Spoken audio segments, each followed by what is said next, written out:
It's August 1st, 2022. This is Roqe.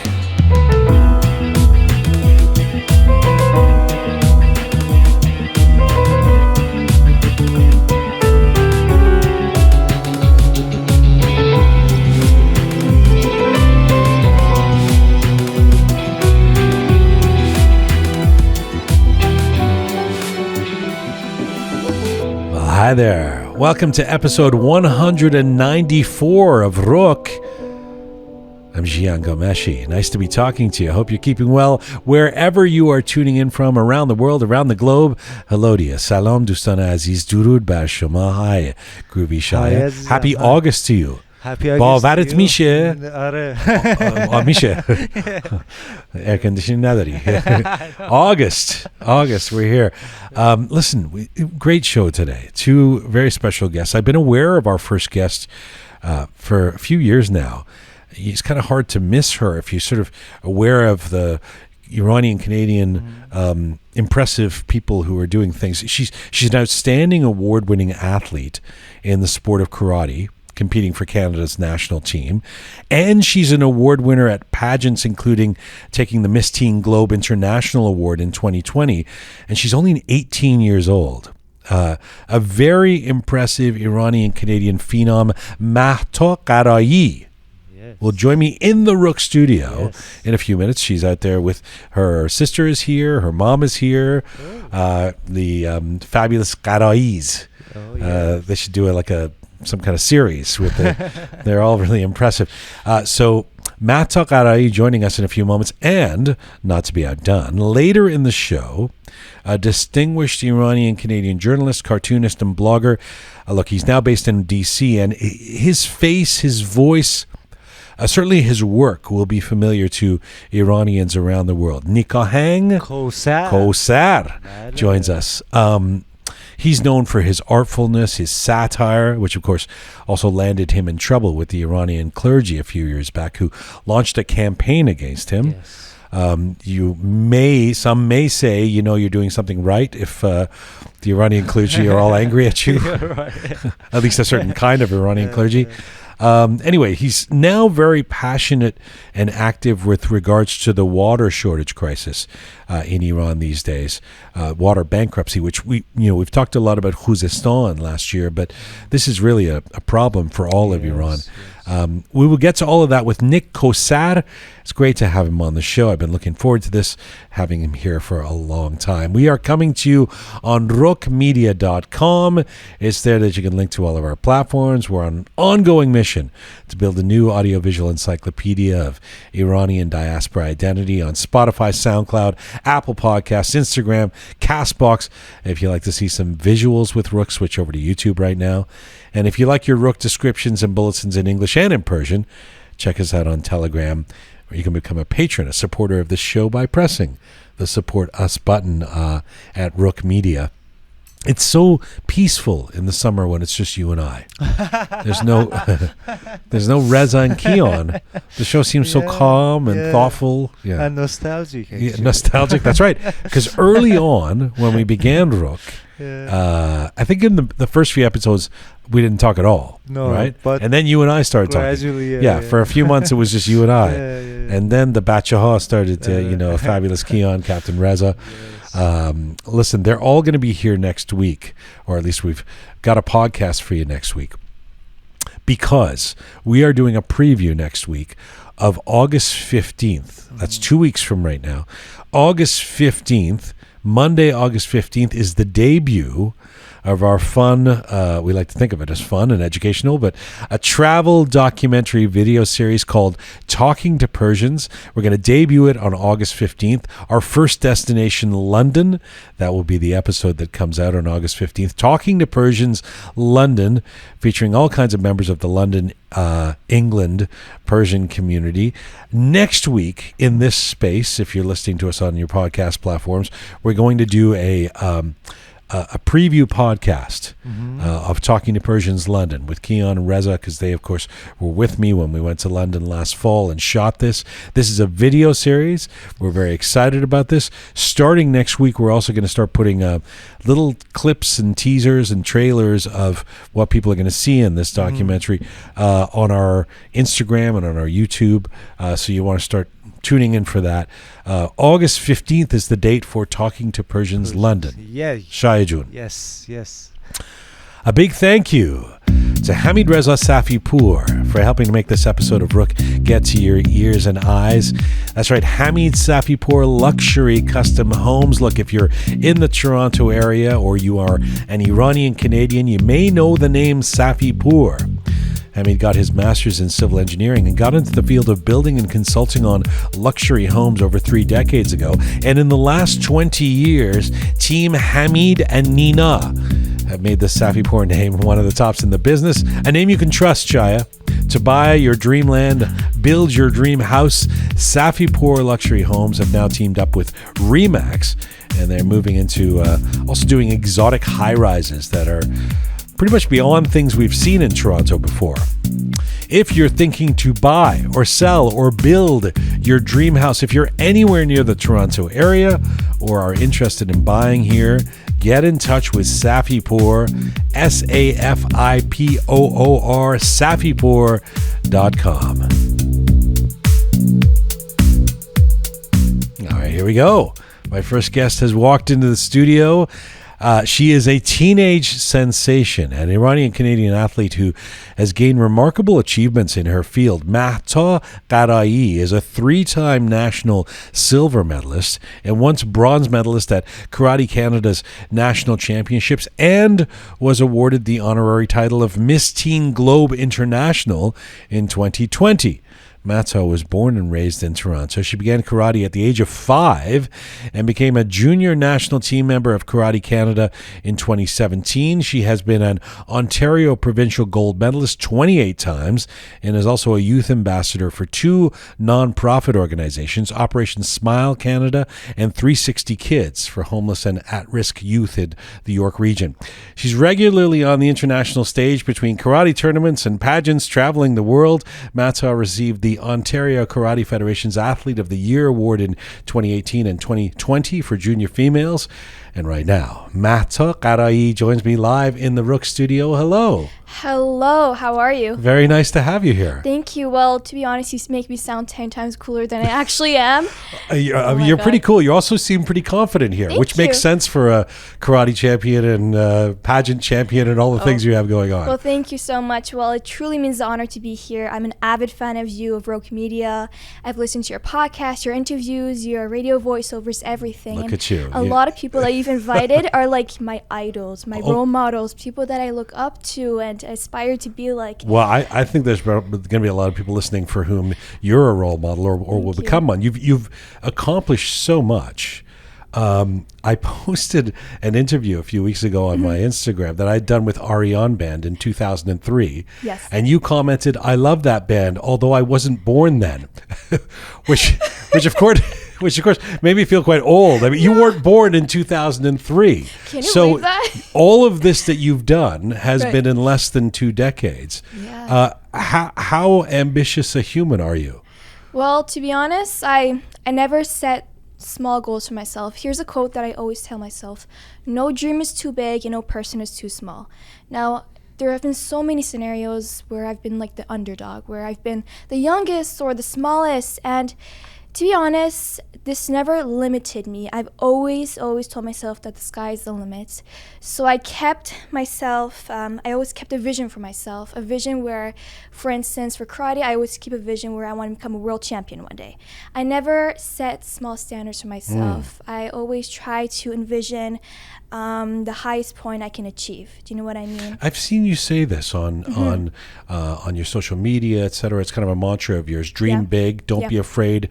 I'm assuming part and parcel of that is if you don't visualize your big goals, you'll never achieve them. Exactly. Honestly, people's mindsets play a huge role in determining their success. And to be honest, here's a really important topic of interest. Here's a question. do you believe in destiny or hard work? And to me, I always tell myself that in order to achieve your destiny, you need to put in the work. So if you want to achieve something, you have to put in 10 times the amount of work. And there's going to be obstacles. There's going to be a bumpy road. There's going to be naysayers. But that's just part of the process. Do you think it's possible to achieve something big without doing the hard work? No. So it's never, not. you can never fluke your way to becoming something successful. Never. There's never a shortcut. What if you're born with, you inherit lots of money and privilege?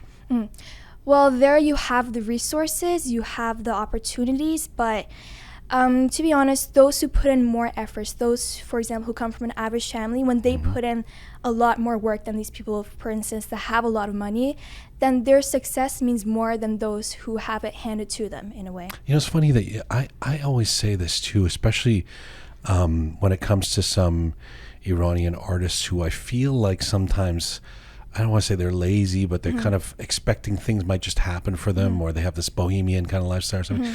And I always say that if there's one common denominator of all the successful people in a number of different fields that I've interviewed over the years, it's that they work their ass off. Like, even if you don't like what they do, even if you say, I don't like, Alicia Cara's voice or something, to be that person, they have to inevitably means they're working their butt off. I know very few people who've achieved really big things without being quite disciplined. Honestly, that is, you put it in such a great way. And to me, I always find success like an iceberg, and I remember posting this before. So 10% of the iceberg, the tip of the iceberg you see above the water, and that's success. It can be medals, it can be titles, it can be achievements. But the 90% that's below the surface of the water that you don't see, that's the sacrifices. Those are the haters, that's the blood, sweat, and tears. And unfortunately, many people don't understand that there's a 90% under the water. So in order for you to achieve your dreams, you have to put in so much work. Have you always been, let me get to the blood and the sweat and the tears and the haters, because you've said a lot there and I want to know what you're talking about. But I mean, say at age of 15, a long time ago, what, 3 years ago? I would say so, yeah. You were already crowned 2019's Miss Teen Globe America. And Miss Teen Globe Sports, and you were competing in the Junior Karate Pan Am Championships in Ecuador. So by 15, you already had the big goals, world champion, etc. Right? Yeah. When did it start? When did that kind of ambition begin in you? To be honest, I think it was whenever I actually made it to the national team because, well, I've always been an ambitious girl ever since I can remember. I was really young and I always wanted to become Miss Canada. I always wanted to become successful in any way.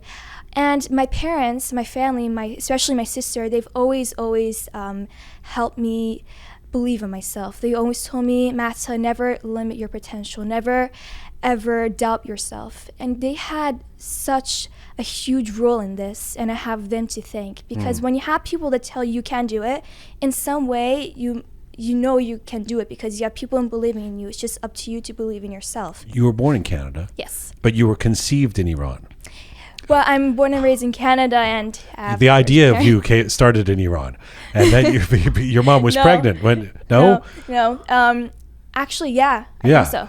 I think you were conceived in Iran because she was pregnant when your family came to Canada, right? I think so. I don't really remember, but I remember a few months after they moved to Canada, they immigrated to Canada, I was born. So that would. I would and say they came straight from Iran to Canada. Yeah. So deduction, champion. There you go. you were. So. What was the first? So you grew up in obviously a family that had just arrived from Iran. Yes. What was the first language you learned? English. Okay. English. So you were brought up quite assimilated. Yes, but the thing is, the most important thing that I cherish is that my parents made sure that my sister and I, for us to have a very Persian upbringing. They instilled the cultures within us. They taught us everything about the Persian culture, the heritage, and not a year goes by where, for instance, we don't set up the sofra hafsin, where we don't celebrate Persian holidays. And to be honest, I guess I'm getting more fluent in speaking Persian because You're totally fluent. I've seen you do interviews with Persian media. Thank you. A lot of practice, right? You're better than me, and I've got a few years on you. No, you're really good. Thank you so much. But what does it mean to you to be brought up Persian? Like when you say that, besides Nowruz and the Sofre, what do you really self-identify as a Persian girl? And if so, what do you think that means? Well, I have 1,000 years of history in my bloods, and to be Persian, it's important for everybody to value where they're from, where their parents are from. And a lot of people assume that since I'm born and raised in Canada, they're like, oh, you probably don't know anything about the Persian culture. You probably don't even know how to speak Persian. But that's far from the truth. And I want to inspire youth that even though you may be raised somewhere else, it's important for you to know where your parents are from, to know your own culture, because it's a part of you. It's a part of you. Was it clear to you that you're an immigrant kid when you were growing up? Well, yeah, of course. And, well, to be honest, I've always had this love for the Persian culture as well. And especially because of my sister, she's the one who really introduced me to the Persian culture. She introduced me to the Shahnameh. And ever since this is Ava, your sister. Ava, my sister, 11 years older. When did she introduce you to the Shahnameh? Well, I still have a lot to learn, but this was quite a few years back. She introduced me actually on the Persian New Year. In Persian? Have you tried reading it? I tried, but I cannot read Persian at all. Right. So she introduced you to it by telling you the stories, or? Well, yeah, basically telling me about the Shahnameh, and I'm still learning a lot, right? Yes. I mean, I'm still learning. Don't worry, it's hard to read for me. It's not. Yeah. It's not. Yeah, I read the cartoon version of the Shahnameh. Really? Okay. Yes. Well, I can only write my name in Persian, if that's enough. Well, that's good. That's a start. That's a start. When did you know you wanted to? Well, the reason I was asking if you felt like an immigrant because, I think we tend to look at people. This is no surprise to you, but people who are pageant winners, to put it,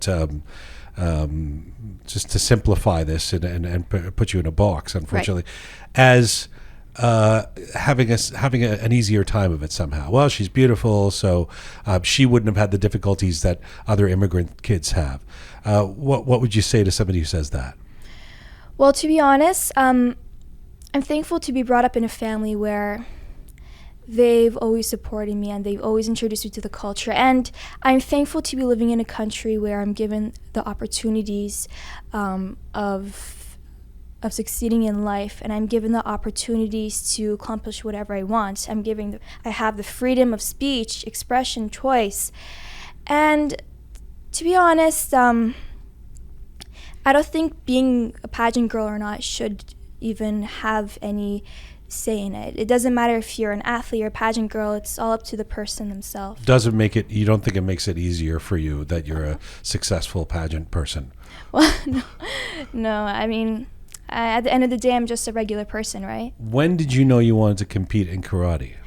Well, let me tell you a story. Tell me a story. So I was a very, very hyperactive child. I would run around the house. I would make so much noise. And funny story. We went to Disneyland when I was 5 years old. And there was Disneyland in California? No, in Florida. In Florida, Disney World? Yeah, Disney World. So I went there. There was like these brick buildings. And I began climbing up the actual building because there was dents in the wall, right? My dad literally had to scrape me off the wall. So they decided that I needed an outlet for my excessive energy. So they put me excessive energy a lot. So they put me into. Were you like what were you doing with this excess? You were running around the house and hitting people, or I would make up dances. I would start singing opera out of nowhere. I would climb up in between the doorway. I would start climbing up the walls, and I would ask someone to go to the park probably twice a day, thrice a day. And so they they signed me up for a few ballet classes because I like dancing, right? But it didn't really sit with me. I just didn't really enjoy it. Very different from karate. Very different from karate. So they made the best decision, in my opinion, to sign me up for karate. And you can imagine I had these 2 pigtails. I was wearing the smallest sized gi, and I was so small that even the smallest gi was dragging on the floor. And I loved the first class. I loved it. My mom came up to me. She was like, "Do you like it?" And I said, "I love it." And she asked me if I want to come back. And I said, "I have to come back." Wow. So that's where my journey began nearly 12, 13 years later. And when I was around 12 or 13 years old, I switched my karate dojos. But before I did, I was competing in inter-dojo competitions and provincial competition. Then I went on to national competition when I was 12 years old or 13 years old. So that time, they signed me up at Kanzenkai. Ah, yes. That's where my competitive course. journey began in karate. Yeah, we'll talk about that in a second. When was the first time you saw The Karate Kid? Oh my gosh, really young. I think I was like is it true? 14 years old. I mean, this is like myth making, or is it true that you watched that movie over and over again? I think more than 20 times. I am not lying with Danielson or with the Hilary Swank version? With the Jaden Smith, the Jackie. Oh, the new one. The new one. Not the 80s Karate Kid? I think I've watched that once a long time ago. The new one, meaning the one from 15 years ago. Yeah, modern. Oh, wow. Okay. All right. Huh. See, I still think of the Karate Kid as the 80s, like my parents have watched it more than me. Who's now Cobra Kai? You know Cobra that? Kai. Yeah. I haven't watched that, but I have to. Oh, you have to watch it. And I have to tell you, I think before every competition, I watch a Karate Kid movie. Like, it inspires me so much. It's like a ritual for me. What makes you're obviously a stellar athlete. I remember talking to Nassim Varasteh, who of course has been on the show, the Canadian champion Karate Kid herself, who is one of your instructors? Yes, she's my coach, yes. Your coach, and she speaks so highly of you. Tell me what you think makes you so good in karate. I do not consider myself, to be the best at all. Like, I would never, ever label myself as a champion at all. And I still Even though you are a champion? I'm not a champion. You're not a champion? No. What does silver medalist mean? Well, it reminds me of the achievements, and it reminds me I still have a long way to go before I reach that gold, right? Okay. And to be named a champion is it means that somebody else has to call you a champion, and I still haven't reached that stage yet. For example, Sensei Nassim Varasteh is a champion, Sensei Mehran Behnafar is a champion, Sensei Piers Varasteh is a champion, but I still have a really long way to go to ever reach that. What makes you such a good competitor? Well, can I say competitor? Yeah. All right. Yeah. For sure. I think it would be the training. Like I said, I've faced so many setbacks. I've done so many trainings. I've faced blood, sweat, and tears. I've experienced it all. And I have a pretty different life than other normal teenagers. I've never partied. I hardly hang out with my friends. My day consists of probably going to physiotherapy, studies, karate, and I wake up at 7 a.m. every morning just to go run outside for 1 hour to prepare myself. And you run outside every day? Yeah, I try my best to. You're an 18-year-old who wakes up at 7 a.m. and runs. I mean, that's it. That's what it takes, right? It takes, yeah. I assume you want to go to the Olympics. Hopefully, if the karates come back, then who knows? Nothing is impossible, right? So what if you could explain? I don't know enough about karate to make sense of this. So you're going to have to make it easy for us. But what literally, while you're fighting, while you're doing karate, makes you so good? Well, that's a really good question, and I've been trying to improve this, and it's my mental preparation. I used to think that doing karate, going to competition, competing, fighting, it only takes physical strength. You just have to be physically prepared and you're set. But you can have an athlete who hardly trains but is so mentally prepared go against somebody who's so physically prepared but their mental game is at 0%, and the person with the higher mental strength, they would win every time. How do you work on mental strength? For me, how I work on mental strength is visualizing. It's, for instance, I have a playlist with hype songs that would really hype me up and pump me up for competition, like Hall of Fame, I'm a Champion by Carrie Underwood, just these kind of songs. And I would, before competition, I would just put headphones in and I would just visualize myself in every match. And I used to think that in order to be mentally prepared, you have to think of the gold medal, but that's far from the truth. You have to think of it as one match at a time. It's like in life, you can't expect yourself to, for instance, win something without thinking of every step of the way. It's like a staircase. You have to go up each step to reach that final destination. When you've done all that training, when you go into combat, when you go into a competition, do you let all of that go and just let yourself do what comes naturally, or are you constantly thinking technically about what you should be doing? For sure. Well, Actually, a lot of it has to do with how much I train. If I know that I've trained enough, then I would believe in myself, and I would assure myself that, okay, I've put in the training, and I'll just have to go compete. I believe in myself. I've done the hard work. I've had the injuries, but I'm ready now. So if you train as hard, then you would have that determination in yourself that you can perform well. But as long as you put in the training and the hard work, then that's enough. So karate captures your imagination as a little kid. Yes. You start training as an athlete. You go into karate. You start achieving success. It's a pretty full bucket to have on your list, as well as being a student and doing all the other things that a kid does growing up. Where does the beauty pageant part come in? Well, like I said, ever since I can remember, ever since I've heard about pageants, I wanted to become Miss Canada. But when I actually... Why did you want to become Miss Canada? Because ever since with little girls, I guess they always envision themselves as a princess. And you see these girls with crowns and sashes. But when I actually come to understand what pageants were all about, I knew that pageants would give me as a young woman a platform. It would open up so many doors of opportunities. And it would allow me to be seen in society, to be involved more with my community. So when I actually got involved in pageants when I was 14 years old, then I started improving my networking skills. And it really empowered me. It Does a 14-year-old need networking skills? Well, I mean, you got to start You're somewhere. Amazing. Yeah. You got to start somewhere, right? Well, you certainly did. I mean, you started. Were you thinking of that? Oh, I guess so. I got to work on my networking skills. I'm 14. Well, it really came to me after the pageant finished. I was like, oh my gosh, I've gained so many more skills. For instance, I've improved my public speaking skills. I met so many more people, and like I said, so many doors of opportunities open for me that I would have never imagined open for me. Like, for instance, I had this opportunity to host a TV show where I was showing destinations all around Toronto. Yeah, I saw that. Yeah. Yeah, then so many more opportunities followed, and so I've seen that you represent Canada in karate and then also in these pageants. Correct. On the face of it, they would seem like radically different worlds. Yeah. Are they? How similar are these two worlds of yours? Well, to be honest, everybody asking that question. I'm sorry, I know. It's a cliche question. It's an area of interest. Like, it's an area of interest, and of course, to me, they're both very different, but they're similar in the sense that I've gained confidence because of those two. They both give me like a platform to be seen. They both improve my self-esteem, and they both empower me in some way. So when you think of pageants, you think about wearing a nice gown, walking in heels, public speaking, advocacy, philanthropic pursuits, and all of that aside. Whereas karate is a martial arts sport where you're going to combat someone, you're fighting someone, you're fighting an opponent. But to be honest, although they're very different, there's a huge contrast between those two. They both empower me in the same way.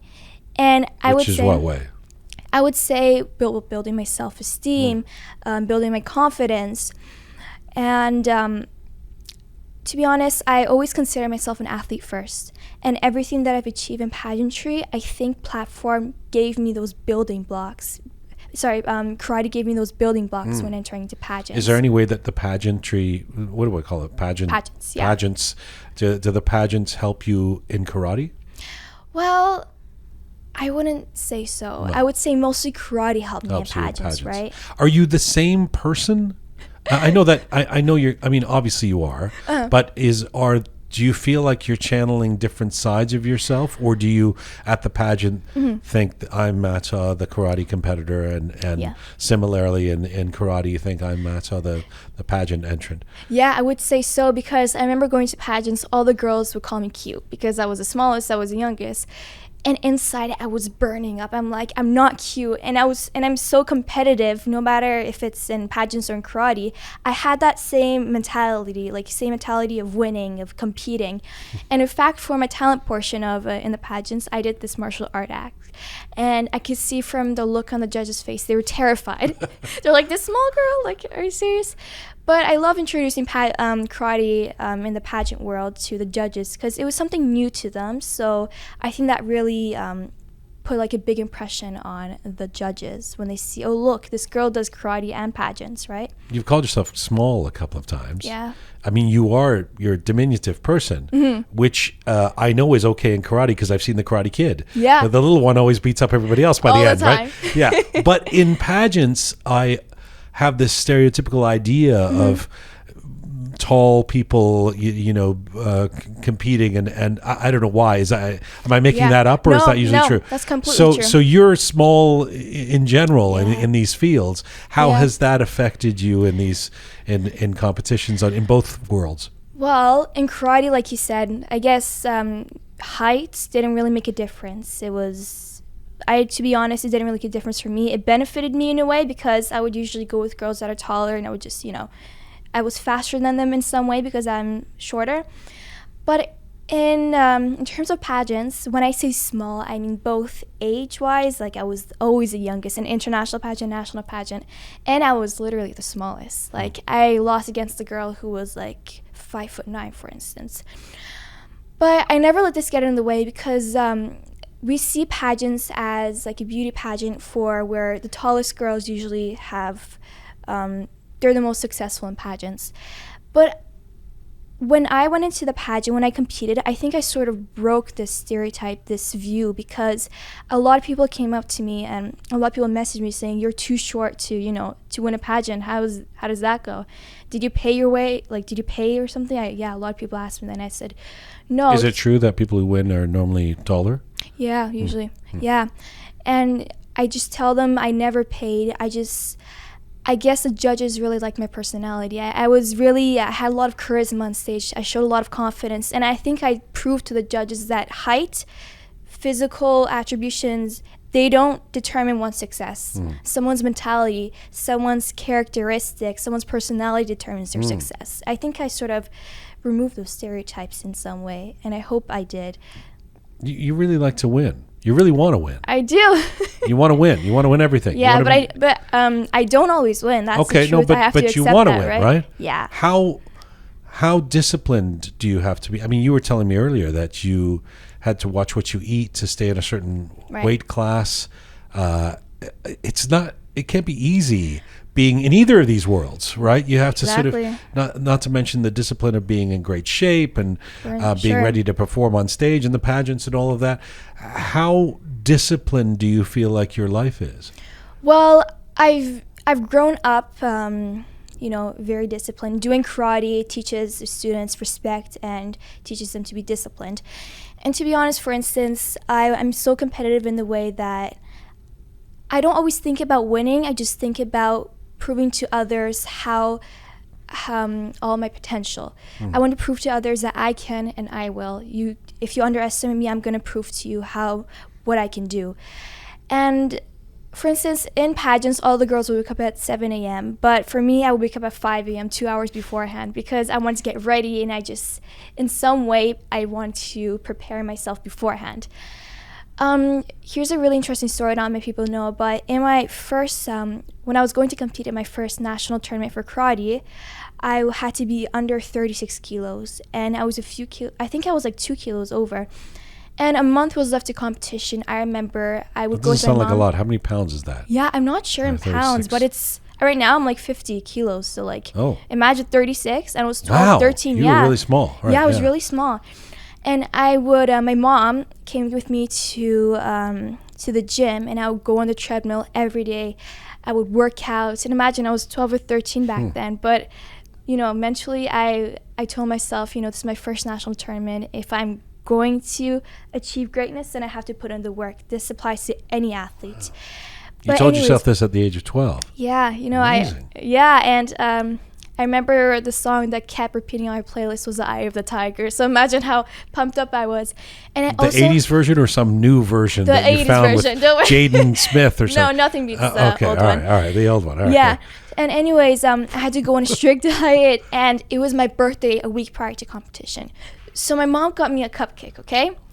I was only allowed to look at it and eat it. And let me tell you, my parents didn't force me at all. They told me, Mahta, you don't have to do this. But I told them, I want to do this. This is my dream, my goal, and my passion. I'm going to put in all the work. Although they were thrilled you were not running around the house anymore and freaking everybody out with your extra energy, right? Yeah, you can say that.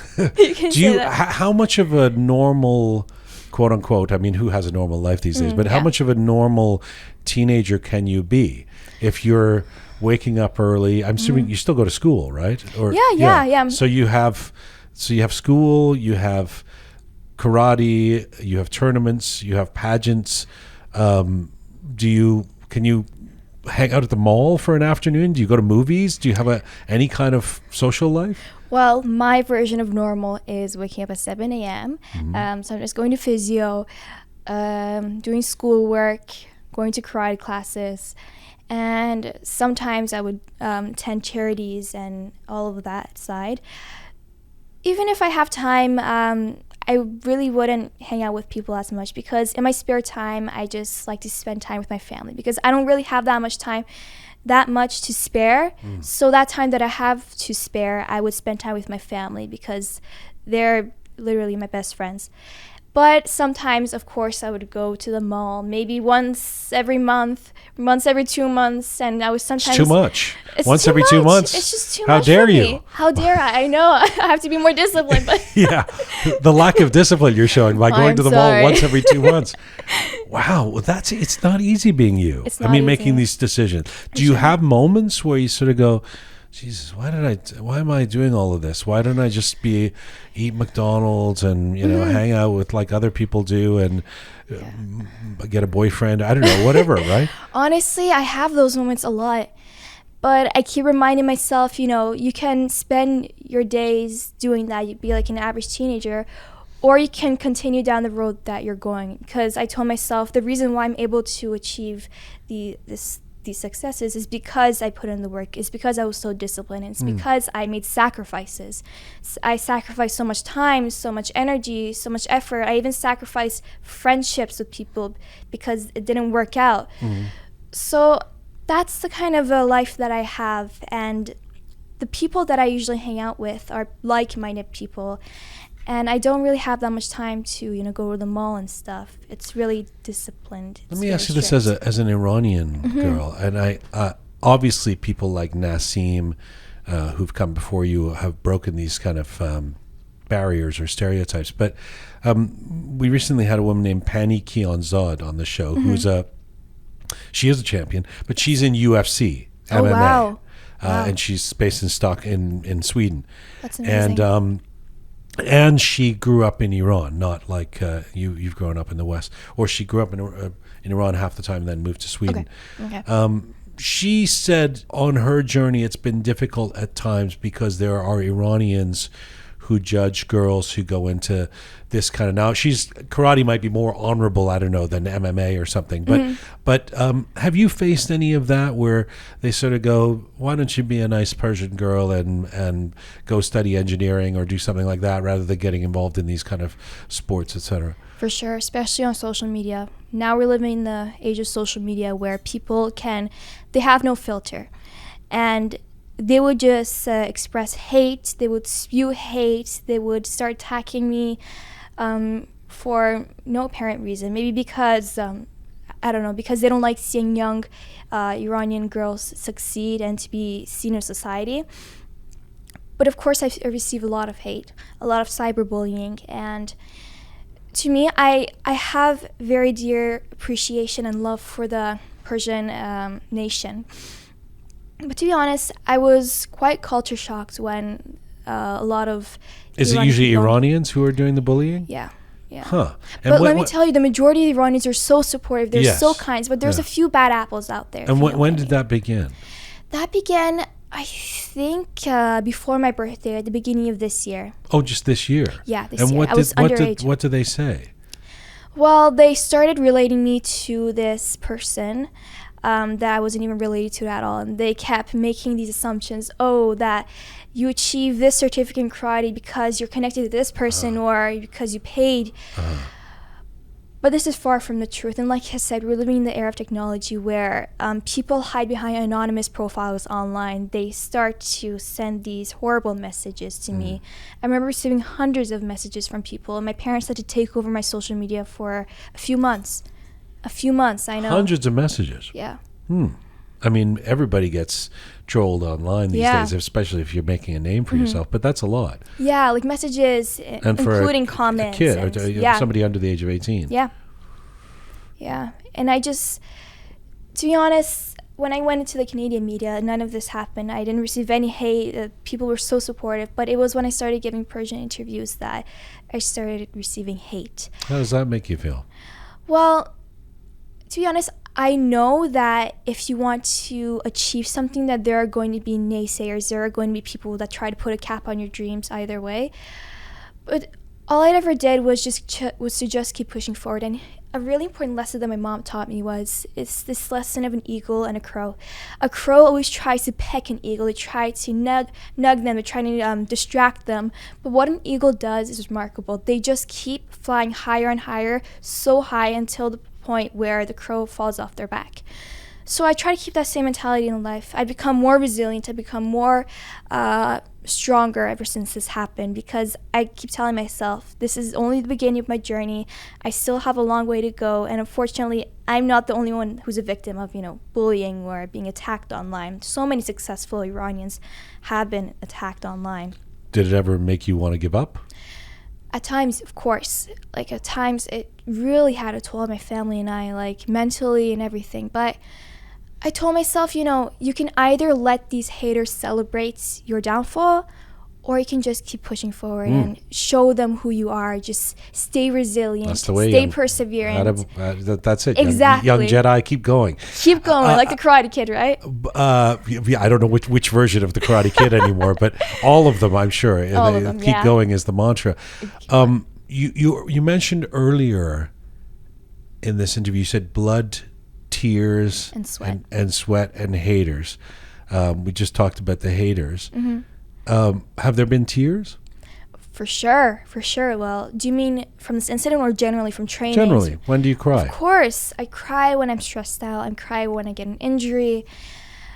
And it's normal. I'm a human being, right? Everybody faces these blood, sweat, and tears. And for me, injuries are inevitable in karate, for instance. And I've cried so many times. I remember getting the silver medal in nationals. I cried because I told myself I trained so hard. But I kept telling myself, I think... Cried because you didn't get the gold? Yeah, because I set so much... Isn't silver amazing? It is, but I set such high expectations for myself. And this was silver previously, because this tournament I accepted it. I was going against a really tough opponent, and I was proud of myself. But before that, I was upset because I set such high standards for myself, which is okay, but sometimes you shouldn't do that. You shouldn't expect too much, in the sense that if you don't achieve it, you're going to be disappointed in yourself. Well, that's the thing. When you're as ambitious as you are, that's the other side of the coin that I would worry about. You've said many times, I have allowed the fear of failure to get in the way of attaining my desired results. Yes. So you can almost feel paralyzed by the concern that you're not going to win. Exactly. Yeah. And the fear of failure, that's my biggest fear.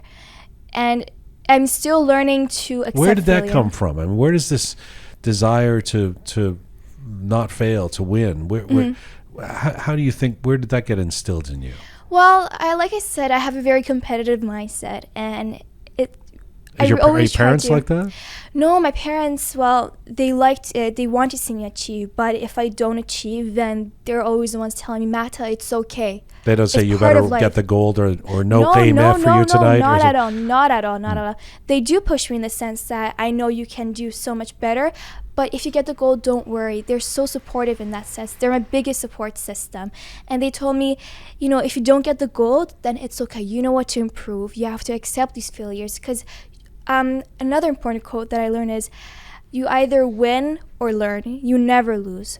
So we have to learn from our failures, because the failures are the ones they're the building blocks. They're the ones that enable us to become better, in order for us to get one step ahead in life and to become better versions of ourselves. Let me ask you about the support of your family. You've Yes. talked about it. You mentioned it a couple of times, Yes. but between Ava, your sister, who's 11 years older than Yes. you, who helped us organize this Yes. interview, and your mom. I saw you and your mom recently at an event, and I was actually saying to you and your mom that I can tell that your family has been supportive because, Yes. in my experience, nobody who is as successful as you've been and is reaching as high as you are at a young age, and I'm talking about when you were 15 years old, etc., without the support, encouragement, enabling of your parents. I mean, I can't imagine your parents were the kind saying, okay, to leave karate behind, you need to get your engineering degree first and then try sports or something. So tell me about the support you received. Well, I think behind every accomplishment I receive is because I have a very strong support system. And I always say everything that I achieve is because we have a whole team. I have a whole team behind my back. They're the pillars in my life. When I say support system, I never mean financially. I mean because I have supportive parents, a very, very supportive sister. My mom is my super mom. There hasn't been a place in the world where she hasn't traveled with me. She's very protective. She comes everywhere. Everywhere. Karate and pageants. Everywhere. All right. Everywhere. I've never gone anywhere alone. She is very protective, but in a good sense. And honestly, never gets frustrating having mom around. No, I mean, she's here, so never. Maybe you don't feel comfortable saying something. No. But I mean, isn't there time when it's like, Mom, I want to talk to Tommy. Give me a second here. You know? Well, I mean, she knows the boundaries, right? Okay. She knows. What are the boundaries? Well, I mean, for instance, in competition, I always switch my mindset. I'm like, okay, nobody talks to me. I have to be in my zone. And she respects that. And I can see her from the stands. She's more stressed out than I am. She's like, Mahta, do you have your stuff? Do you have your gear? I'm like, yes, Mom, relax. You're more stressed than me. Relax. Is your mom an athlete? No. It's amazing. She did sports when she was younger, but she's not an athlete now. And Ava is 11 years older than you. Yes. Yeah, you guys seem to have an amazing relationship. Very. She is my best friend. She's like a second mom. And when I tell you that I wouldn't achieve anything if it wasn't for my sister, because she's my role model. She guides me. And in fact, we have a few projects coming up where we're writing a book together, 2 books together. What? Yeah. 2 books? Yeah. Right, because you can't just write 1 book. Yeah. In your case, it has to be 2. It has to be 2. What are the books about? Can you tell us? Of course, one of them is like a child's book. Another one, we're writing a fantasy novel. And we had this idea ingrained into our minds for a few years now. And my sister, she wrote a lot of poetry when she was younger. She was a radio TV host when she was like 10 years old, but she was younger. And she's also, can we bring her in? If you want. Ava, sure. come on in. Come on. I want to ask her what she can we get a chair for? So if you could just sit right next to Mahta, as close as possible, sit next to her. Sure. That's okay, Shaja. Merci. Thank you. Okay. Okay, so Ava has walked into the studio. I'm taken off guard, but thank you. You're taken off guard. Well, are you okay? Are you okay to talk to? Okay. So talk right into the microphone there. We need to just, here. Let's move this slightly there. So just lean right in one day. So first of all, Mahta has been talking about the incredible support she gets from you. What's it like? Incredibly proud of her. You must be proud of her. Yes, when give us your perspective on when you first realized that she's this wonder kid in terms of her athletic abilities? Well, it's been clear from the start. Mahta, obviously, as she said, she had a strong support system, but the talent was there, the potential was there, and right from off the start, I knew she was well, it sounds too vain to say different, but as a sister, as even an outsider looking in, she was a different kid. She wanted more out of life than any normal kid would, and she thought 100 steps ahead instead of thinking 10 steps ahead. And she had the vision, she had the dream, and she had the potential. So it was just up to us to cherish it, to nourish it, and to let her thrive and strive in life. It's funny because when there's 10 years or more difference, oftentimes the siblings, they might love each other, but they don't have much in common, or they feel or there may be rivalries. Or there might be rivalries. Tell me about that. I don't see her. I mean, I see her more as a mother than a sister, but she's my best friend. Yeah, we're sisters. We're best friends. The dynamic is more of a best friend relationship than a sister relationship. She trusts me. She, whenever I tell her, oh, this is the wrong path, this is the right path, or choose this instead of that, she allows me. She allows me to interfere and to sort of guide her along the way, along the path. And I'm so incredibly proud of her because obviously, as you can see, she's reached those milestones. And you're not competitive. Do you do karate? No, I don't do any sports. I used to swim, but no, not in the sense that Mahta's. And what do you do, if you don't mind me asking? I write. And, you write? Yes, I'm a biology student, but aside from the studies, it's always been in me to one day achieve the dream of being a published author. Okay. I don't know if that dream's coming true, but I take it as a sign that standing here in front of you, I'm sitting here in front of you, it's a milestone. Yes. For me to announce and that. She can teach you something about discipline if you need to know Yes. how to focus. Truly, Jian, I learned a lot from her. It doesn't matter that she's 11 years younger than me, but I learned a lot from her because she's a special girl and she's very mature for her age. So Yeah. How do you? I mean, it's hard for Mahta to answer this. When I was saying why are you so good at karate, why are you so successful, etc. What is it? I mean, you're with her all the time, and you've been with her since the beginning, literally. What do you think it is about her that has catapulted her to all of this? I want to say success, but all just this prominence in a really wholesome way. I mean, at a young age. Well, it's a combination of many things. She's a very well-rounded individual. She obviously, as I said, the strong support system, but some people have the talent, they don't have the support system. Some people have the support system and the financial means, but they don't have the talent. But for her, it's a combination of talent, of potential, and of a strong family, and obviously coaches behind her that support her all the way. So I believe, and of course, the determination is there, as she said, and perseverance, and not taking failures as a setback, but more of a setup to her reaching her goals. And she's always anchored to hope and faith. And she's a very faithful and determined girl. What's her biggest challenge? Is it the fear of failure thing? Yeah. In my opinion? In your opinion. Yeah, definitely fear of failure, yes. Before, when she was younger, it was really challenging for her to accept failure. And many times she would, put herself down, cry a lot, kind of distance herself from the rest of us, and she would become distant. But now I've seen a huge difference. I've seen a spark in her. It's like she's changed so much. She's changed so much in a better way. She's improved, and I'm definitely proud of that. What are you most proud of in terms of Mahta? I'm proud of being her sister. It's just that. I'm proud of her. I'm truly proud of her. I mean, it's coming from the heart. I cannot be more proud of a sister than I am sitting right here. I get emotional talking about it, but she's absolutely an angel. She's an angel. My sister's an angel. Wow, look at you two. Thank you. Yes, I love you. That's the sweet. How do you feel when you hear all of this? Honestly, I feel like I've accomplished a huge milestone, because if my parents are proud of me, my sister's proud of me, then I know that I've accomplished a lot in life. And that's all I want to do, is to bring honor, not to myself, but to my family as well. This is, it's really, really beautiful hearing all this. We talked about the haters, yes, but there, I'm sure, a small sample size of the larger feedback that you get. For sure. How does it feel to get? First of all, how does it feel as a kid of the diaspora myself? Like when I hear from people who are in Iran, it really touches me.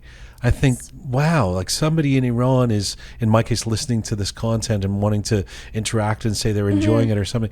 How does it feel for you to have fans on the other side of the world in a country that is of your ancestry, but that you didn't even grow up in? Right. It's rewarding. It's rewarding in the sense that I know that the things that I'm doing, the things that I'm accomplishing, that this is making an impact in other people's lives aside from myself. And unfortunately, as we know, the women living in Iran, they don't have the same opportunities as I don't. They don't have the freedom of speech, expression, of choice. And I said this before, but there's a cap on their dreams, and they're limited to how far they can dream. And this pains me. But now that I'm being recognized as a representative of the Iranian girls and Iranian women, then this means the world to me. And I do whatever I can to not only bring honor to us Canadians, but to an entire nation as well, to the Persian people.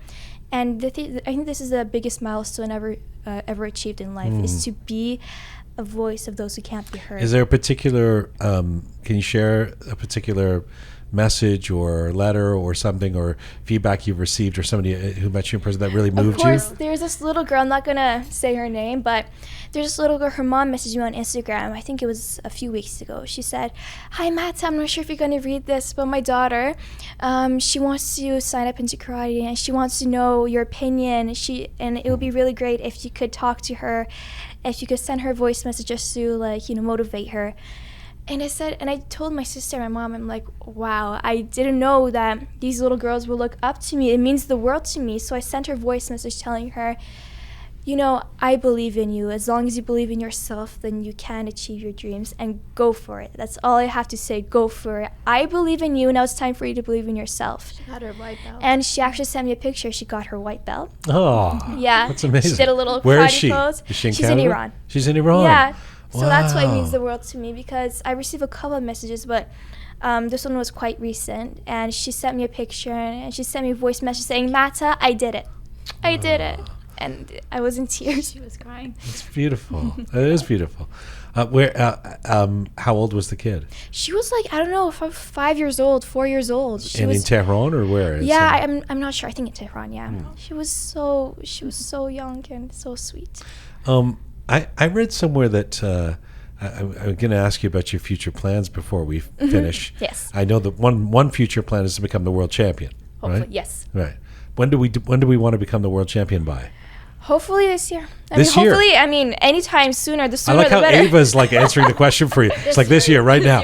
Right now. Because it's coming up. The World Championships is every 2 years for juniors, and it's coming up in October. So we'll see how it goes. But of course, in No the long pressure. term, no pressure. And remember, you talked about the Olympics, and hopefully, if the Olympics, if karate comes back to the Olympics, then who knows? I never put a cap on my dreams. I tell myself, if I can dream it, I can achieve it. So why not? And aside from karate, hopefully going further along. And as for pageants, I want to compete in the Miss division, hopefully. And which division? In Miss division. So I always competed in the teenage division. I see. Okay. Yeah, and that's the adult division, so 18 and up. All yeah. right. And for studies, I hopefully want to become a lawyer. And I want to, of course, become a published author with my sister. Right. And I want to And acting as well. I heard about acting. Yes. Yeah. Well, it's still in the works, but she's gonna make her debut soon. Yeah. The funny thing is that I actually believe she's going to achieve all of these things. The lawyer. If you believe in me, then. What was the joke, Mahta? Tell him. You want to become what? Oh yeah, and I also want to become a prime minister. That's I'm just kidding. It's a joke. Why is that a joke?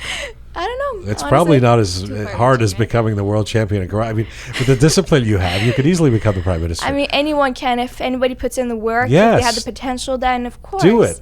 Lawyer, karate champ, pageant winner, prime minister. knows? It's not Who a bad knows? CV. Who knows? It's a great pleasure to have you here. Thank you so Congratulations on all that you've accomplished. I can't wait to do this every couple of years and see where you've reached. And hopefully by this October, you'll be okay with me calling you a champion. Oh my goodness. Really depends. If you find me, if you consider me a champion, then that would mean the world to me. But I still have a long way to go before I ever reach people's level of greatness. Accepted. You're a champion. Accepted. Okay, if you say so. Do you call her a champion? Yes, of course. Oh, okay. But she doesn't call herself a champion. Well, but I kind of like too that. Humble. I do like that, though. She's like, no, I got to win the big prize. I got to be the big dog before I. And Ava, thank you for coming in here. Thank you so much for having me. It took me off guard, but I'm truly appreciative. You did great, of this. even though you're a mile away from the microphone. Oh, I'm so sorry. I hope you can hear me. Can you hear me now? Now we can. We heard most of it. Do you guys ever disagree? Yeah, of course. Please tell me. We're sisters. Tell me. I don't. It's too idyllic right now. We fight over the couch. Yeah. And what does that she mean? doesn't Who gets like to to sit share on the couch? popcorn. Yeah, Very I mean, typical stuff. Typical teenage. say. Don't you have authority? You're No, Mosentat? she's the boss. She runs the house. Are you kidding?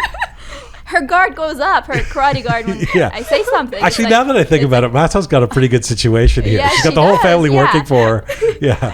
She No, gets but the we couch. do it with and- love. We do it with love, and obviously it's a group You effort. can imagine we disagree over something, and the next minute I message her, "Do you want some popcorn?" She's like, "Yeah." Yeah, we don't take ourselves too Never, seriously. never. Where does Nassim's your coach? Yes. So Nassim Vareste, who we mentioned. So she's the coach. And Does, also Sensei Mehran Mehran Far. okay. Yeah. So all of these people have to agree on things. I mean, Yeah. there's like a little committee of people around you. Yes. Well, So, what can what say that. do you ever disagree with the advice that's given, well, or are you pretty good at taking? I do, but I know that if I'm getting advice from more experienced people, from more wiser people like Sensei Mehran Far, Sensei Nassim Vareste, then I know that I should agree with them because A, like I said, they have more experience, and B, they know what's better for me. So I have to learn to accept. That's part of life, right? I have to learn to accept. Congrats again. Thank you. Thanks so for much. so being much. here. Thank you so much for having us, Jian. Mr. Jian. Like I said, we're avid fans of you and your work. and Definitely. Oh my God, I'm a huge fan. I can't We believe listen I'm to all your Aw, podcasts. that's Yeah. really Interview. sweet. That's. I mean, You're a legend. You guys are okay. All right. Don't call me a legend. I haven't become No, I you are haven't got a gold no, medal you yet. are. You're Actually, I have got a gold medal. You're absolutely the best interviewer out there, Thank and there's you. no doubt one of the you. best in the world. And Yeah, people absolutely. study you in universities. I'm Yeah. sure you know that, right? So Thank you. Never been a karate champion though, and You pageant can be a winner. champion in anything you like. exactly. You are a legend. Thank you. Thank you for having us. Bye-bye. It means the world to Having us, us. Mr. Jian.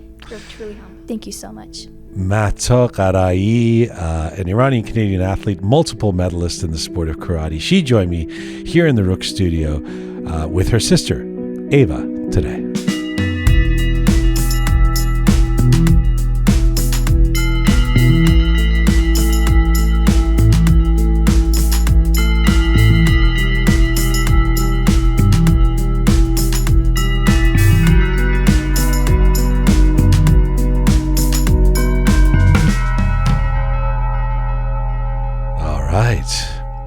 My next guest today is a distinguished Iranian-Canadian journalist, cartoonist, and blogger who first came to public attention in a big way for one of his cartoons known as Ostad Temsah, gently mocking Ayatollah Mesbah Yazdi, a nuanced and smart cartoon that triggered the protest of thousands of clergymen in different cities in Iran.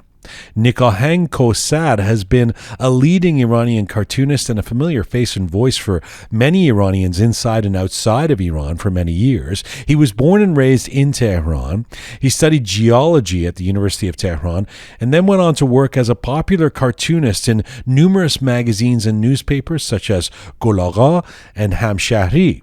In recent years, Nik has been increasingly also recognized for his commitment to addressing the crisis of water scarcity in Iran. He's a regular presence on BBC Persian, Iran International, and Radio Farda, where he talks about water issues and the dysfunction of the Iranian regime when it comes to water. Nikahang also runs a website called abanganiran.org, which specializes in covering Iran's water crisis. He's a member of the board of directors of Cartoonist Rights Network International, CRNI, and a former winner of CRNI's International Award for Courage in Editorial Cartooning. And right now, Nikahang Nik Kowsar joins me from Washington, D.C. today. Hello, sir. Hello, Jian. Very nice to have you on the program. Thank you for doing this. Oh, thanks. Nice to be with you on this wonderful show. I want to talk to you about the water crisis and so much of what you've been talking about recently. But I'd be remiss if I didn't ask you a bit about your story and your years as a cartoonist as well. You have been outspoken about the water situation in Iran of late, and you have been for many years. For those who came to know you as a cartoonist, they may be surprised to see you as a researcher, journalist, pundit around water issues on various TV programs, but I'm guessing for you, it all comes from the same place in you, yes? It does. It does. Look, I was born into a family that had connections to water. My father is a watershed management expert. He's a well-known scientist, and I learned a lot of things from him. And if it weren't because of him, I wouldn't have actually moved toward geology. And I learned a lot from him and worked on the ground in Iran even before going to college. But I also have a mother who's an artist, and I learned how to draw from her. And the combination of these two became that I didn't go to watershed management, but I became a geologist, and I didn't become a painter. I became a cartoonist. So it's a sort of mutation. A beautiful mutation. Thank you. Well, that makes sense because given your lineage, as you were talking about your dad, I was thinking that the Bachelor of Science degree at University of Tehran in the late 80s, early 90s, geology makes sense, but then how do you get into political satire and cartooning? What about the activist side? So dad's the scientist, mom's the artistic side, that mutation. What about the desire to want to speak out or comment? It actually started when I was studying geology. I had a couple of professors who looked like dinosaurs, and I wanted to draw them, but this is a joke. In 1990, I bought a collection of caricatures of David Levine, the famous artist who used to work for the New York Review of Books. And I thought of those drawings, those illustrations, as something very powerful that could show the soul of people through lines. And I started drawing portraits using Levine's techniques, but also his point of view towards people with different backgrounds. I thought that it was something like searching for the souls of people through satirical drawing.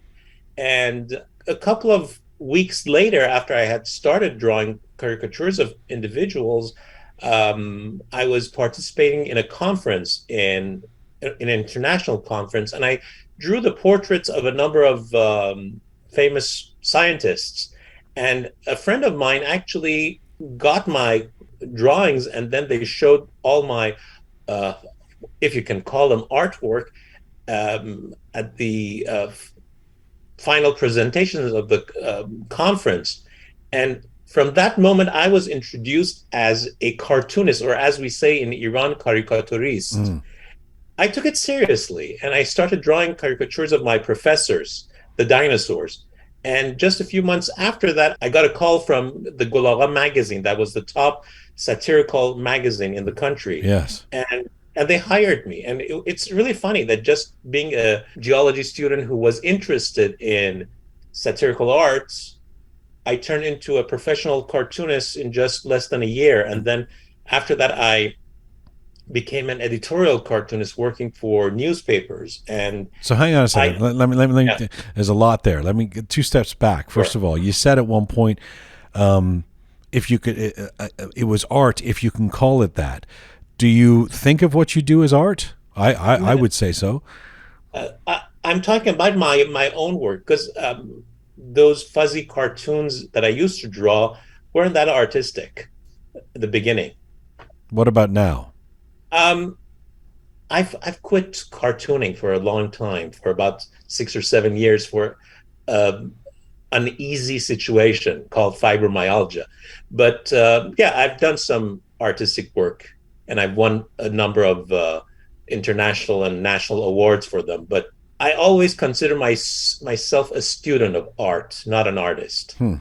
I use art to present my ideas. Well, okay, so that's a good segue into the question I wanted to ask. So there you are at the age of 22, working for Gulaga magazine, and after that, you get these other gigs as you say, as an editorial cartoonist. I wonder, in the beginning, I've had the occasion to interview some prominent cartoonists, Iranian and non-Iranian, over the years, and there seems to be 2 schools. Some who like taking jabs and doing great caricaturing or making statements, but distinctly don't want to, in general, take a political position. And then others who really wish to be advocates and use their cartooning as such. Did you have any kind of particular mission when you started? I wanted to kick ass, in simple words. I wanted to be a pain in the backside of politicians. I wanted to be a voice to the voiceless. And through that, I was successful in some occasions and unsuccessful in a lot of occasions. And one thing was that I needed to learn many things from the people, from my own audiences. So that's why I really believe that we should remain being students of arts and student of communication and learn from our own readers, because they have a lot to say. And I got many of my ideas from my conversations with those people. But I'm thinking that there was some moment where you realized you had this kind of eureka moment or something where you thought, I could write a 5,000 word essay, or I could make something. Well, there weren't podcasts back then, but some sort of equivalent of that. But in drawing a cartoon, I can get my ideas across. That this is a platform that can be wildly powerful in terms of bringing consciousness to the general public. Yeah, you're absolutely right. There were moments, those eureka moments, that I actually did some cartoons that were very painful to the judiciary, to the government, to the even Guardian Council. And I wasn't aware of the danger and the danger zone I was entering. One of my cartoons actually caused a lot of trouble before the presidential elections in 1997, when Mohammad Khatami was running for office.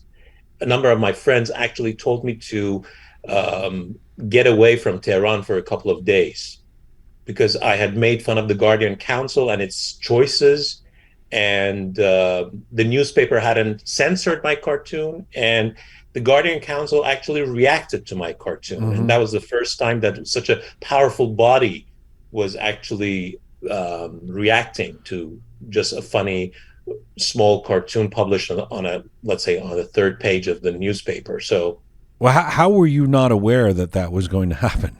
I mean, when you say I wanted to kick ass, let's put it in context. It's not easy to kick ass in terms of political satire in a country that is famously, I mean, even before the revolution, but certainly after the revolution of 1979, suppressive and repressive when it comes to political dissent. You must have known that you were going to have to be sensitive doing this. Well, it's how you deal with a dog. If it's a Chihuahua or a Doberman Pinscher. I was thinking of playing with a Chihuahua, but I kicked a Doberman Pinscher that was rabid as well. So I've made my own mistakes many times. So I'm not sad actually for those mistakes. I'm here sitting in front of you talking about them. And if I hadn't made those decisions, I would have been somewhere else. Well, you were very courageous. Right? I mean, your famous cartoon, I mentioned it in the introduction, Professor Crocodile, led to... That's why I wear Lacoste. Right. I'm sure the brand appreciation works on their side. This led to death threats. It led to your arrest, your imprisonment in February of 2000. How did you find the courage to keep pushing buttons after going through these kinds of episodes? I have to tell you the story about that because it has a weird twist. In the summer of 1999, when there was the student movement in Tehran, and I drew a number of cartoons. Some of them were published, some of them were not. So I kept some sketches. One of them was because the main topic of the day was the media law that was supposed to get some amendments, and the amendments were actually going to censor any sort of critique of the regime. So one of the sketches I did was like this crocodile that's shedding crocodile tears and wants to strangle the journalist and saying that, oh, this journalist is actually putting me under a lot of pressure. Mm. So it was, the reality was it was vice versa. So I kept the sketch, but I never published it. But then when in late January, Ayatollah Mesbah Yazdi went to the Friday prayers and in some other speeches alleged that there was a chief CIA operative in Tehran with a suitcase full of US dollars to bribe Iranian journalists against Islam, I thought, oh, this sounds good. And because his last name, Mesbah, rhymed with crocodile, Temsah, so crocodile tears actually made sense over here. So I called the crocodile Professor Crocodile or Ustad Temsah, and they called Ayatollah Mesbah Yazdi Ustad Mesbah. So totally rhymed. And it wasn't illegal because I was making fun of the crocodile. Not right. So after it was published, I received a few threat calls from people who introduced themselves as members of Basij and members of IRGC. But then the next day after that, there were a number of clergy students in Qom that had actually shut down their schools and went into a protest in the major area in Qom where all the seminary schools were. And after that, all the seminary schools were shut down. And there was a big protest, I think 4,000 or 5,000. Because of you? They were shut down because of your cartoon? Yeah, because of my cartoon, yeah. Wow. The whole thing was that it was right before the parliamentary elections, and the Islamists/radicals, anti-reformists wanted some sort of leverage against the reformists. And this was, and in a way, I had given them the opportunity to protest against the other side. And so things got a little bit sketchy. A sketch turned sketcy. So I mean, sketchy is a very modest word for being put in heaven. That's scary stuff. Yeah, and so I think the cartoon was published on January 30th, and on February 5th, I got a call from the judge who was in charge of the press court. He's the judge well known for Zahra Kazemi's death as well, Saeed Mortazavi. I was just scanning my cartoon. I was at the office of one of the newspapers I worked for at that time. And I should say, I used to draw 3 cartoons a day for 3 different newspapers. So I was my own rival, whatever you can call it, competition. I used to publish 3 cartoons a day, and at that time. And so it was, I think around 8 a.m. I was just scanning my cartoon for the newspaper Aftab Emruz, and somebody told me that there's somebody called Mortazavi on the phone. So I picked up the phone. He sounded very friendly. He said, I want you to come to the court and let's talk about your cartoon. We have to resolve this situation. Thousands of clergy students and clergy in Qom are really angry. We have to calm them down. It's the best for you to come to the court. So I was summoned like this. And I told him, look, I don't have an attorney. So would you possibly ask the publisher to come to the phone, because I knew the publisher of my cartoon, that crocodile cartoon from the Azad newspaper, was right beside him. So I spoke to the publisher, and he promised me to hire his own lawyer as mine, so I would have an attorney when I go to the court. But when I went, what was the publisher doing with Mortazavi? I think they were negotiating. Huh. And I later noticed that they were negotiating a deal, so I would go to prison and he would go free. Because based on the press law at that time, the publisher was the responsible person for anything published by his newspaper, not the artist or the writer. But things went vice versa in another way. So. And they were looking for, as we say, a pound of flesh. They need to show that they're punishing somebody, huh? Yes. So when I went there, I said, okay, where's my lawyer? There was no lawyer. And Mortazavi interrogated me for 3.5 hours. I think one of the worst hours of my life. And because he was, before becoming a judge, he was an interrogator. And I was really worried for my family, but I tried to keep calm. And he tried to force me to confess to drawing Ayatollah Misbah Yazdi. I said, no, this is a cartoon character like Mickey Mouse, like the Pink Panther. This is it. Said, there's something that they say in Iran, the judges in the Islamic system say ilm qazi, the knowledge of the judge. He said, based on my knowledge, I know that you're a criminal and you have attacked Ayatollah Misbah Yazdi. And I said, no, your knowledge is good for nothing.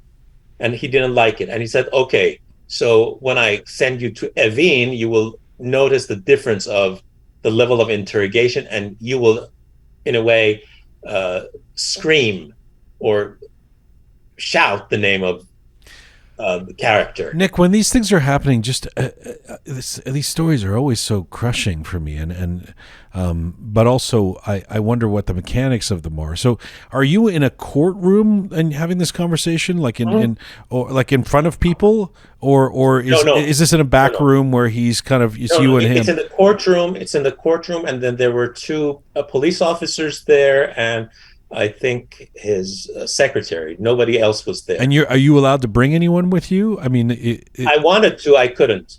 So, because you clearly you would have been worried that this is some kind of trap that what happened is good. What ended up happening was going to happen.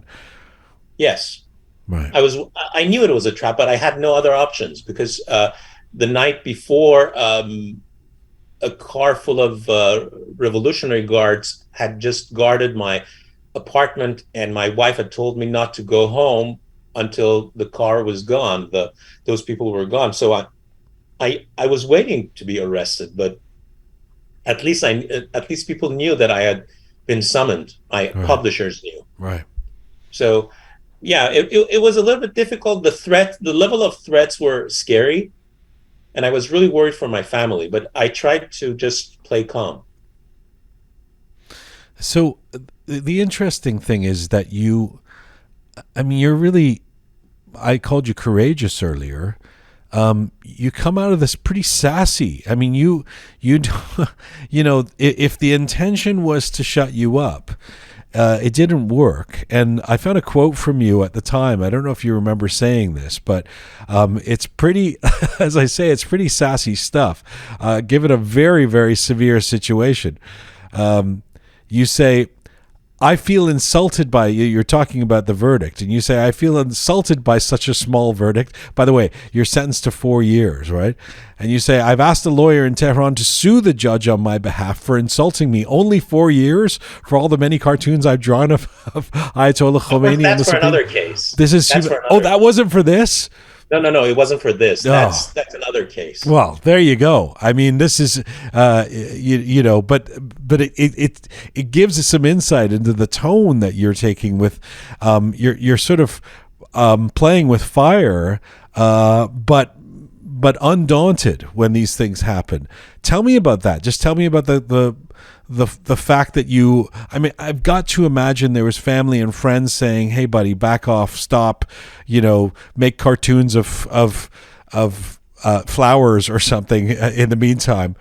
Yeah, I used to get this message all the time from my late grandpa, who had died 3 weeks prior to that incident. And I think his last words were that, look, BBC is talking about your cartoons. Something's going to happen. Just watch out. Don't take a wrong path.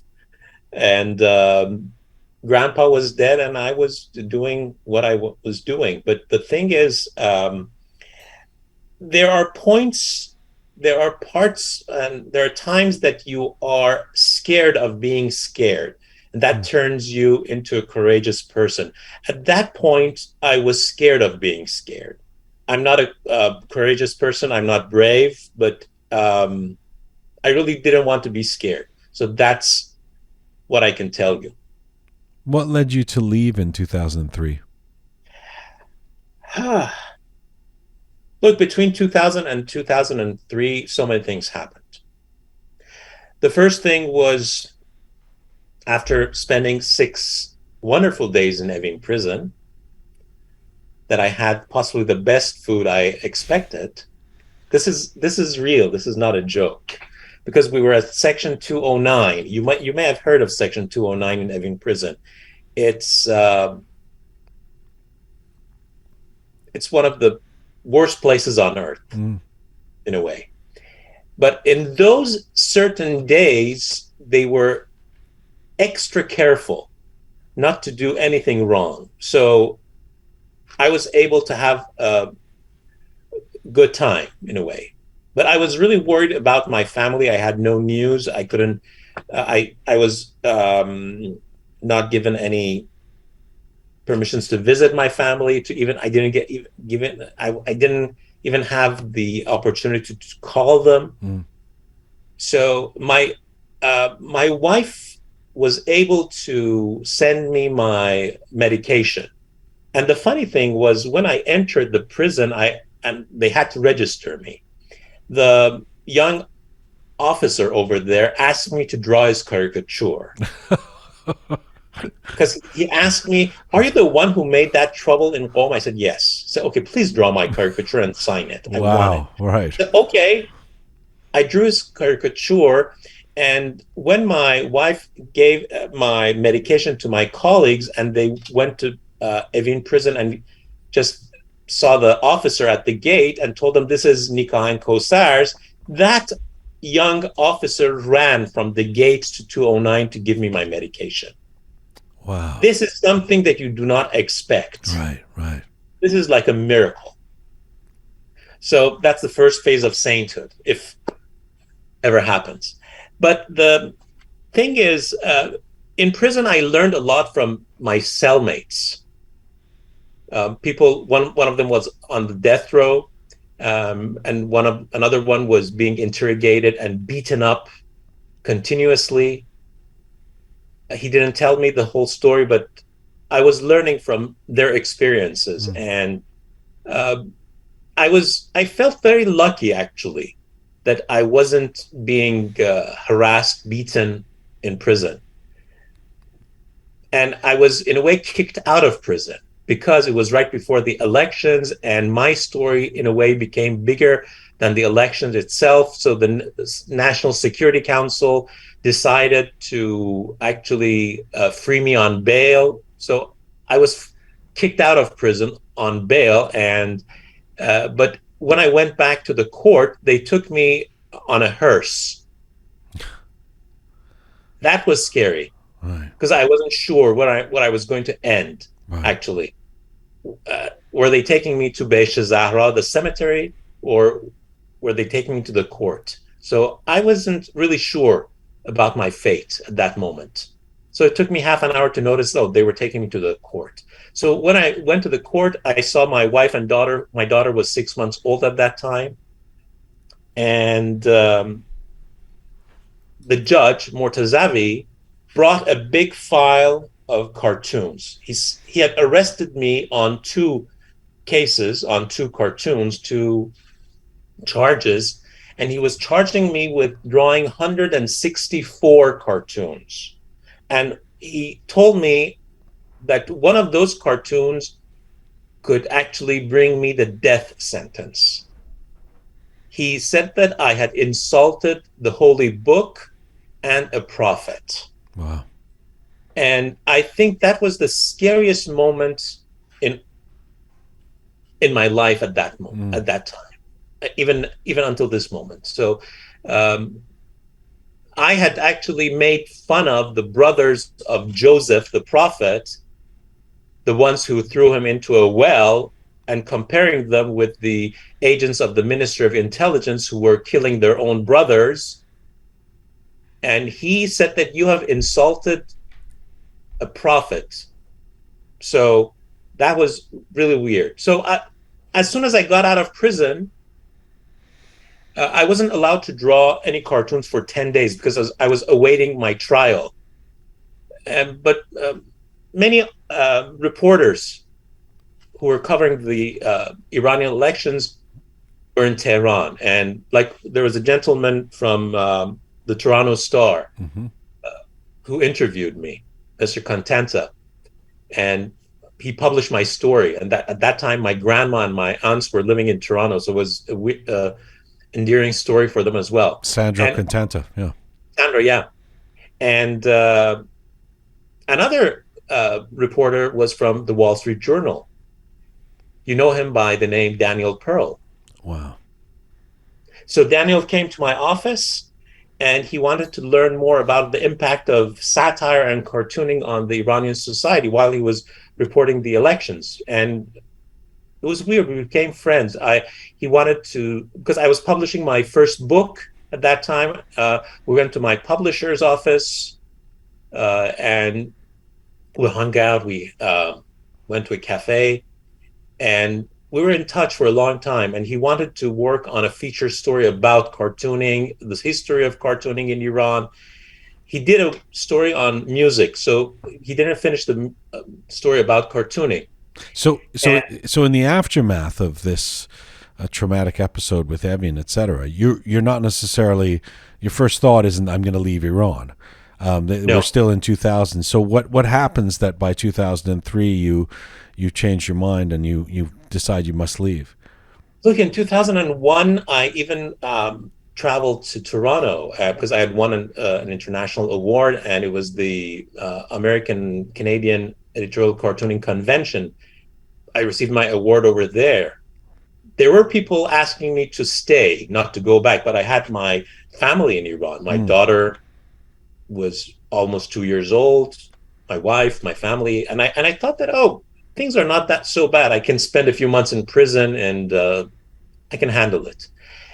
But things went south when in 2002, when I learned that the person that Ayatollah Misbah had referred to with a suitcase full of US dollars was actually a journalist from the Wall Street Journal who had gone to Tehran in January 2000 with a big suitcase, and a fixer had made a joke about his suitcase, telling a cleric that this guy is going to bribe Iranian journalists against Islam. So the suitcase of Daniel Pearl became that joke that I drew and published a cartoon in a way about it. And from that time, I was, to my interrogators and to the court, I was considered a student of Israel. Huh. So, and in early 2003, not early, it was in May, there was an envelope under my seat at a meeting, and somebody passed me the envelope and said, "Have you dropped this?" No. So when I opened the envelope, there was a letter. I read the letter. It was not even a death threat. It was a death sentence. From whom? From whom? A group that called itself the Children of Nawab Safavi. Nawab Safavi was a famous assassin in the 1950s in Iran, 1940s and 1950s. And he was an Islamist who was executed, I think, in the mid-50s. And these guys had said that, Mr. Nikahang Kowsar, you have been sentenced to death by 3 Islamic jurists for your actions against Islam. And I first thought, okay, it's a prank. It's something like a joke. But the next day, a list was published, and 9 other people were on that list. And some of them had received a similar envelope. I got scared when I noticed that the Khatami government had contacted the other people who were in Iran. Some of them were not. Like there was one satirist who had left Iran, and he was also on the list. They had thrown the envelope into his wife's home. And the other people were prominent individuals who even had bodyguards. The Khatami government, the Ministry of Interior, had contacted those people who were inside the country, and I learned about it. Nobody called me. And at that point, I thought that I had become somebody that the reformist government disliked. and I had no political value, no leverage, and I thought that the best thing for me to do was just to leave the country. So I contacted my friends at the Cartoonist Rights Network and also Reporters Without Borders, and told them the situation. And I got a visa from France, but since I wasn't sure that France would be a good place for me, because there were many Iranian agents in Europe, and when you get a death sentence like that from an Islamist group, it's not going to be really easy. And the Cartoonist Rights Network contacted the Canadian Cartoonist Association, and they were very nice and sent an invitation for me to attend their convention in Quebec City to give a speech about Iranian cartoonists and the war in Iraq. It was early 2003. Right. So that played well, and I was able to leave the country. But just 5 days after I left, the officers from the court went to my old apartment to arrest me. So I was really, really lucky. Nik, you come to Canada at that point, 2003, and the story goes that you worked as a dry cleaner. Yes. Yes. And I wonder. I mean, was it difficult to go from being a high-profile editorialist that people knew, a lot of people probably loved and supported, you had your enemies, whatever, but you're a person of status in that sense, to being relatively unknown in Canada and cleaning clothing? Or was it somehow emancipating? Look, when you're an editorial cartoonist in Iran, and I was not just an editorial cartoonist at that time. I used to run an environmental news agency as well. I worked for a couple of newspapers, and the amount of money I was making in Iran was much higher than the amount of money I was getting as a part-time employee or customer service representative, whatever you want to call it, dry cleaners in Mississauga. When I left Iran, I was an adrenaline junkie because I was always under a lot of pressure. Yeah. And it's quite a transition. Yes. And I started getting bad dreams. I was always having, I call them nightmares and daymares, because even when I was taking a nap, I had a bad dream. And I was worried about my family, my 4-year-old daughter, my colleagues. And I was on a visa at that time. Although I had been told that I could seek asylum in Canada as soon as I enter, I knew that would cause a lot of problems for my family. So I wanted to find a way to bring my family to Canada before seeking asylum. And it didn't work out.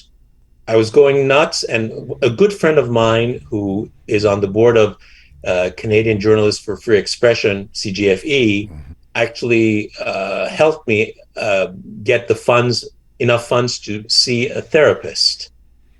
And the therapist was a very kind individual, diagnosed me with PTSD. So I hadn't heard of PTSD at all. And I noticed that, okay, I have to acknowledge that there's something wrong with me, and I have to live with it. And just a few months later, I got my first threat in Canada. It was a death threat. My name was on a list, and there was a message that they knew where I lived. So from an Iranian, obviously, from somebody. Apparently, yes. Right. But they found out that they checked out the IP address of those messages, because a few people were on that list. And the IP address said it was coming from the Iranian national TV internet connection. So wow. That's what we learned. And I contacted RCMP at that time. And it was the first time that two gentlemen came to my relative's house in Mississauga to interview me. I'm not sure to say the good cop, bad cop thing, but no, they were two nice people. And at that point, I knew that I had no other options but to stay in Canada. And Canada became my home and gave me purpose. And I sought asylum. I was working at a dry cleaners. I used to make fun of it. I drew a cartoon about it. I used to work for the press in Iran, and now I was pressing shirts. I was the president. So I used to play with these words, and I loved the pun thing. So it worked out for me a little bit. I worked at the dry cleaners until one day I was shoveling snow and I tore my muscles, my back muscles. So I couldn't work anymore. And I was actually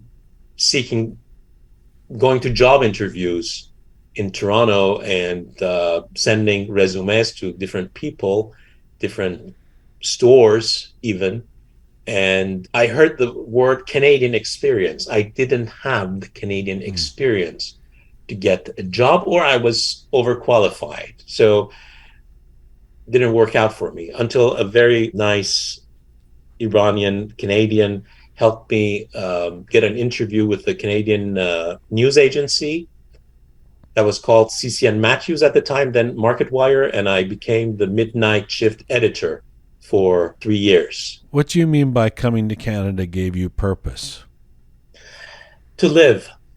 Look, from the day I received a death threat in Tehran, it wasn't my first death threat actually, but this certain death threat was serious because the name of the children of Nawab Safavi was the same name of the group that assassinated a number of writers and elites in 1998.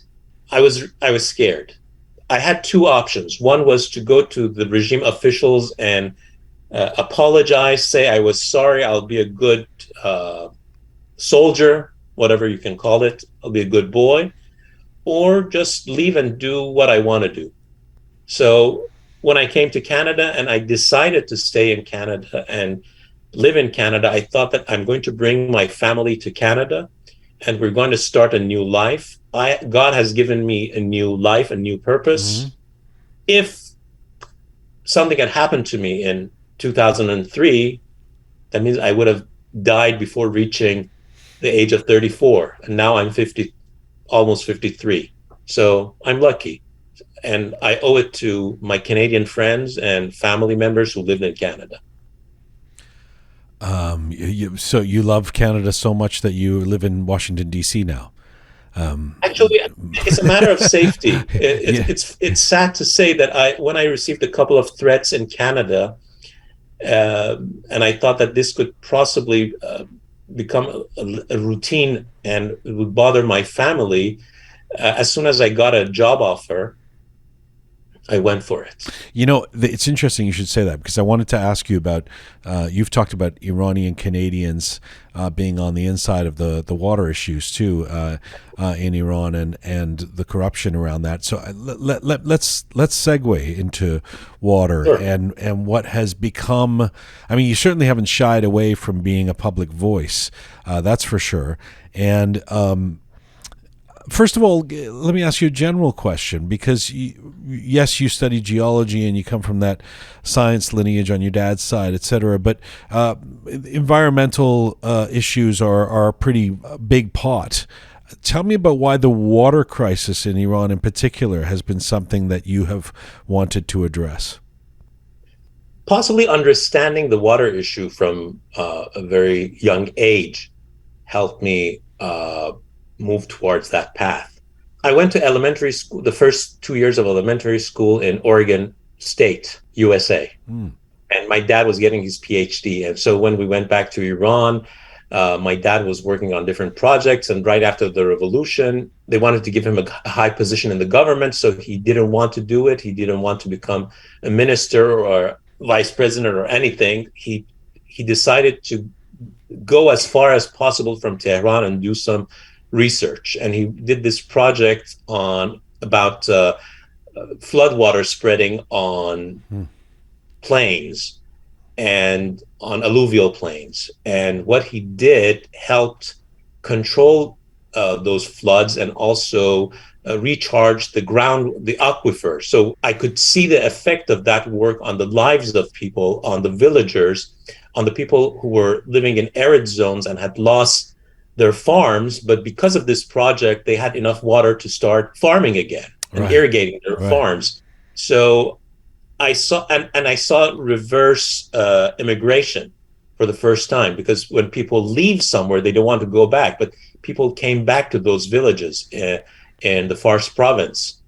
In the 1990s, when I entered the world of cartooning, I also became a journalist. So I started writing for newspapers, and I noticed that many people have no idea about water issues and environmental issues, or geology, or earthquakes.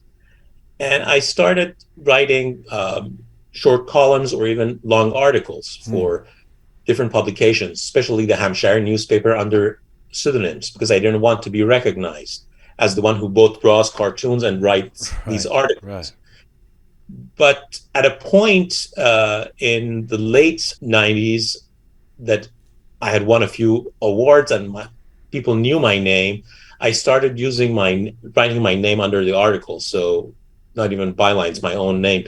And then it was in 2001 that I started writing op-eds about bad policies of the Ministry of Energy. Well, let me actually stop you at 2001, because I want to specifically ask you about that.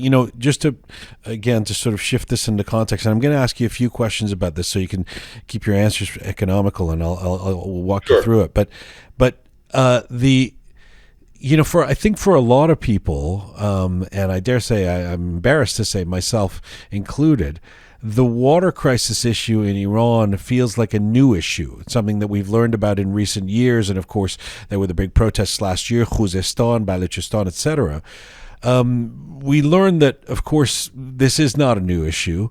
And you recently posted a video on your social media. It was your witness statement at the current human rights situation in Iran, Subcommittee on International Human Rights, 44th Parliament, in which you say you warned President Khatami over 20 years ago, so this is probably back to 2001 or so, about the water crisis in Iran. So what did you say to him at the time? So that's the bingo point. When I wrote these op-eds, I was summoned by the president. So I went and met with President Khatami. It wasn't my first time seeing him, but on that certain occasion, he wanted to see what was this cartoonist writing as a geologist about his government's policies on water. So it was weird for him. So I told him that, look, you are neglecting Iran's aquifers. Your Ministry of Energy is building dams that are going to destroy the rivers and lakes and marshes. And you're going to turn many farmers into unemployed individuals who have no options but to leave their farms. And Khatami just smiled at me. He said, there are no worries. All our projects are, I don't want to say kosher, halal, or whatever. They're good. They're legit. Right. All of our projects are legit, and there's a lot of science behind it. I said, look, watch out. These projects will cause problems in the next 10 to 15 years. But this feels very prophetic, what you were saying at the time to Khatami. I mean, were there a lot of, was it common knowledge amongst geologists that this stuff was screwing up, or? No. I think it was the DNA that was kicking. Right. Because if you witness the changes in rivers through time, where I had worked in different areas in the country, and I had witnessed some reduction in, let's say, the flow of water in some rivers, or the level of water tables in different parts of the country, and I could see a trend, and things weren't getting better. And the thing is, IRGC, or what we call the Islamic Revolution Guard Corps, and its Khatam al-Anbiya construction firm became the main people to go to build dams. Right. And Rafsanjani actually helped a lot of IRGC generals to enter this dam building business. And there were also consulting firms that were suggesting to build dams without doing any legitimate environmental impact assessment on those areas. Look, in Canada, if you want to build a big dam, it takes decades to get approval. Like the Site C dam in British Columbia, it took, I think, over 30 years to get the permits to build it. And they're just working on it. So could I ask you, I mean, just forgive me if this is reductive, but sure. Is it the case that when we talk about, I mean, you've pointed out that Iran, you've called it a water bankrupt nation. Of course, that's Kaveh Madani's. Is that Kaveh Madani? Well, yeah. it's a powerful phrase. But even if we say water scarcity, is it the case that we're not talking about, or at least we're not entirely talking about the fact that there's no water? It's not like the droughts in California where all of a sudden there was no water. What we're actually talking about here is mismanagement of the existing water, right? Look, Iran has always been an arid and semi-arid country. We have our deserts, we have our mountain ranges, and we have some small portions that are getting enough rain. We have big rivers, small rivers, lakes, marshlands, playas, and people have been coping with this situation for thousands of years. But since the 1950s, things changed. I think it was Truman's Point 4 plan actually wanted to help Iran, but really didn't. And then water transfer schemes from one basin to another basin, building mega dams, and starting big farming projects, extracting whatever groundwater they could without understanding the importance of recharging those aquifers, dried up many parts of the country. And now we have land subsidence all around the country. A city like Isfahan, that's the jewel of our country, is now drowning in its own soil in a way. It's subsiding by the rate of, in some parts, 18.5 centimeters per year. And in 9 to 15 years, the aquifer beneath Isfahan is dead. So let me ask you about a few of the things that you've said about what this water scarcity, the reasons for it, and also the implications of it.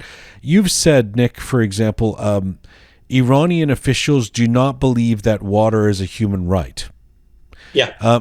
Can you contrast that with the way water is seen by other countries around the world? I mean, is it generally considered a human right? No, it's the whole idea of having water as a human right started, the conversation started in the late, I think, from the 1960s, or even better to say 80s. The International Covenant on Economic, Cultural, and Social Rights actually was a start for that conversation. And people were talking with the UN and different officials all around the world. And it was in 2010 when Ban Ki-moon was the Secretary General that water and sanitation became human rights. So one thing is that many people in Iran still are not aware that water is a human right. Two, the government does not distribute water fairly in Iran. There are people in marginal areas that do not receive the amount of water that people in the cities are receiving. And then, because of lack of environmental justice in Iran, when a project is going forward, some parts of the population benefit from it and others do not. Is that what environmental justice means? That the idea of partially everyone should benefit? I thought it meant not going after the people who are polluting. No, look, the whole thing is the environment is not supposed to be a loser in this conversation as well. It's not just the people, but also the environment itself.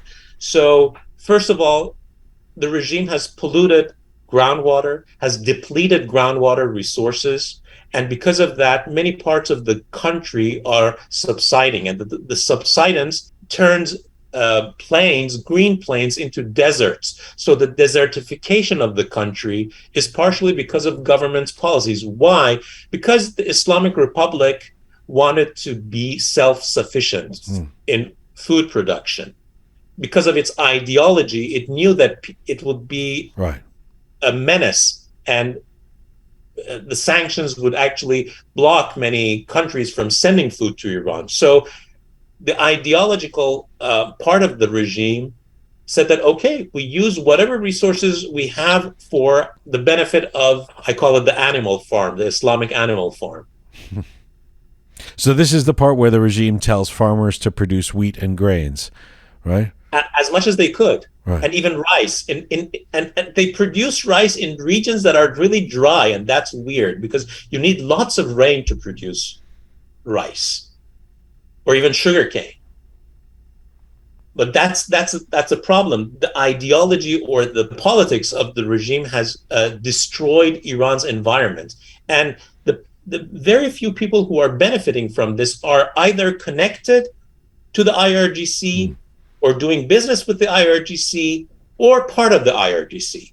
And unfortunately, many people connected or in a way cooperated with these projects are living in Canada. Well, let me get to that, because that I want to hear about that. But 2 steps back, when we talk about water scarcity and this mismanagement, we're often thinking about it in terms of the implications for human beings, which can be devastating. But this can't be good for wildlife and flora and fauna, right? Tell me what the implications are for wildlife in Iran. It reminds me of the late Kavus Emami, who lost his life defending the environment of Iran. And he was an Iranian-Canadian as well. Yeah.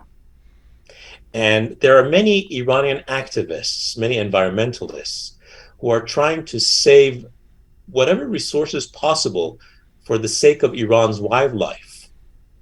And because of all these projects that lack environmental assessments, and the benefit to cost ratio is not acceptable, but the government orders different organizations to go forward with these projects. And they are destroying both soil and water resources, forests and grasslands. We have lost many grasslands in the last decades. And they have turned into first farms and then farms into deserts.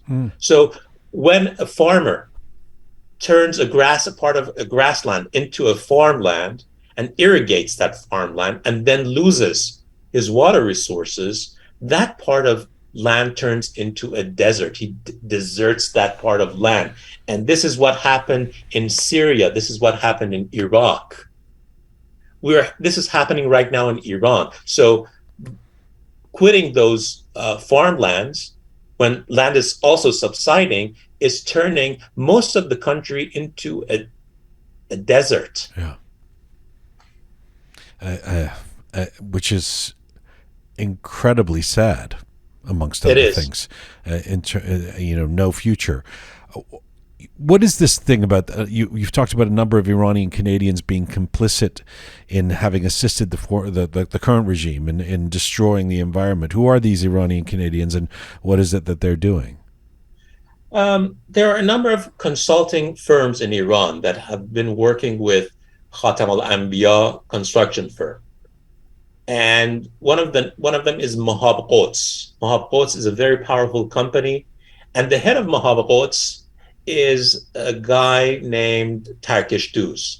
He has 2 sons. One of his sons is, I think, still working in British Columbia. One of them came to Canada, but his young wife couldn't stand the weather here and went back to Iran and gave birth to a baby. I know these because I have some very good sources.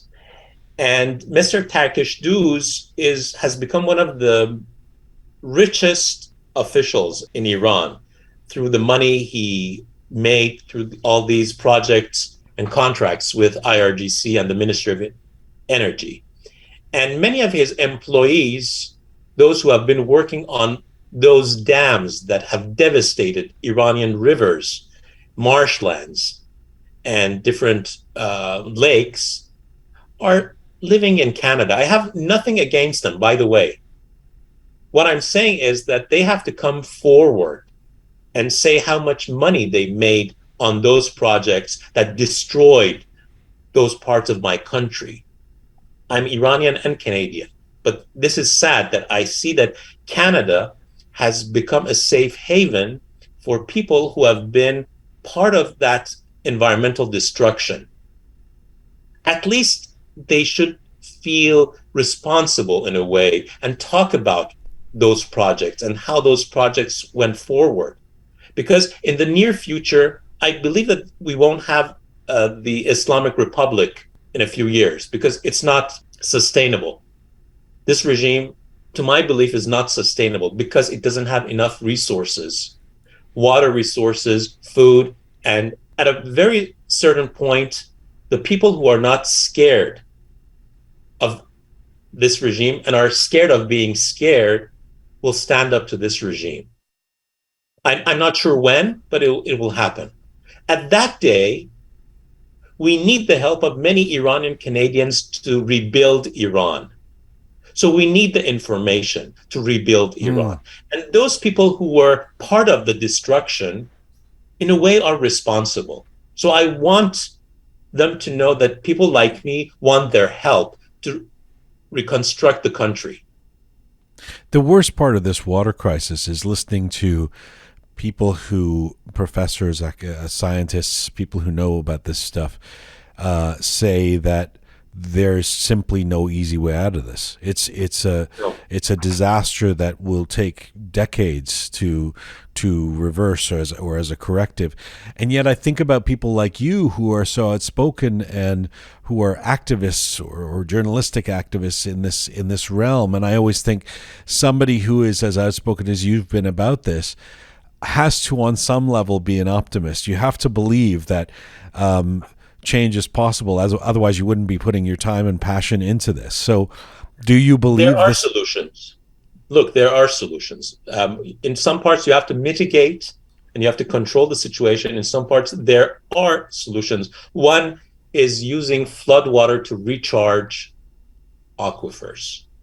And we can still store almost 40 billion cubic meters per year in our aquifers through floodwater management and floodwater spreading on. So who needs to make that decision?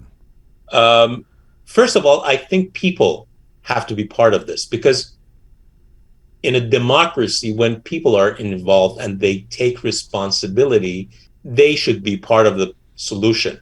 It's not supposed to be just the government, or we're tired of having all those decisions coming from high up. People have to be part of the solution.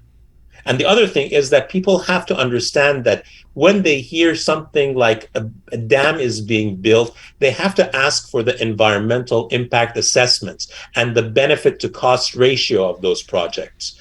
They have to take responsibility. They have to go forward and ask questions. They have to question the authority, and they have to bring accountability. We do not have accountability in our country. We have to start. Let me ask you a final question or two about your journey as the journalist, the blogger, the activist, and the artist, the cartoonist. You said earlier, I knew about the fibromyalgia. I didn't know that had implications for your ability to be a cartoonist. I'm sorry. What are the mechanics of that? Why is it that you can't cartoon? It was in 2013 when I was drawing a few cartoon characters for a website that I used to run. And then I felt a lot of pain, and then sharp pain in my right arm, and my arm started to shake. I didn't have any control when I wanted to draw anything. So drawing even a simple drawing that usually would take at most 5 minutes would take 7 hours to be satisfactory, semi-satisfactory. And there were moments, and then I was diagnosed with fibromyalgia, and then I started all the medication and all the therapy. Gradually, I lost the urge to draw, because when I wanted to draw, I wasn't able to draw. And then sometimes that my hand didn't have any problems. I didn't get the funny ideas I needed to get for my drawings. And generating ideas is really difficult. for cartoonists who are in pain or have any significant problems. And so I couldn't bring a balance to that. And at that time, I was running also a news website. I wasn't just working as a cartoonist, so I used to run a news website. It was a very popular news website at that time. And I was also working on water issues, water news at that time. And I thought that it might be, although it's a curse, also it could be a blessing as well, that I am supposed to dedicate my time and efforts working on water issues and elevating the knowledge of people and raising awareness. That was the second time that I had a real purpose. I love that. I love that you were able to turn this around and see it as a blessing, but it must be difficult for you. It's like a singer who can't use their vocal cords or a football player who can't kick the ball. I mean, I'm going to show you one of my last my caricatures that I liked. I'm not sure if you can. I'll send the copy. Okay. I mean, a lot of people are listening to us right now. They can't see it, but we'll put it up on the YouTube version of this. Yeah, I'll send it for you. It's Foreign Minister Gharaei, former Foreign Minister Gharaei, that I drew him as Pinocchio. And that's, I think, one of my last caricatures that I really liked. I think I drew it in 2016. It took me a long, long time to finish it, but I was satisfied, but I couldn't draw the next one for a few weeks. That's the problem, that when something like fibromyalgia controls your muscles, it becomes really difficult. Then how does that feel for you? It's really, I've learned how to cope with it. After gaining lots of weight, I stopped taking my medication. I'm coping with the pain, and I'm okay. But as the guy who was drawing 3 cartoons a day, there's got to be some level of frustration, huh? It is frustrating. It is, but I usually try to forget. I understand. Nik, it's been such an interesting conversation and education, and I really appreciate the work you're doing around the water. I appreciate you taking the time to share your story, your journey with us, and I hope we do it again before too long. Well, thank you so much. It was a pleasure talking to you. Funny thing that many people don't know, I interviewed you in 2009 in Montreal. Do you remember? I knew I knew you. I knew you. Yeah. What? It was for Radio Zamane, and I interviewed you. I think it was that Blue Bird, whatever it was. Yeah, we were festival. Yeah, I remember. In Montreal. Yes, I was doing. It's like a writers' festival or something. Yes, exactly. Yeah, you were a panelist there. Yes. You were a speaker there, and for a short while, I was an intern at CBC. So I saw you a couple of times over there. So I know we've met. We go way back. Yes, but it's a very, very long time. So good to see you again. It's nice to see you again, and thank you. I'm a fan. So I should. So now I know I should have expressed my fandom back then. Thank you for this, and hope to talk soon. My pleasure, and it was really nice talking to you. And I'm happy you didn't Billy Bob me. You didn't Billy Bob me. Khudafis. Khudafis. Nik Kowsar, Nikahang Kowsar, a distinguished Iranian-Canadian journalist, cartoonist, blogger, and activist. Nik joined us from Washington, D.C. today. All right, that's full time for Roqe for today. Remember, August 15th, 2 weeks from now, is the debut of Talking to Persians, our video travel series. Talking to Persians London.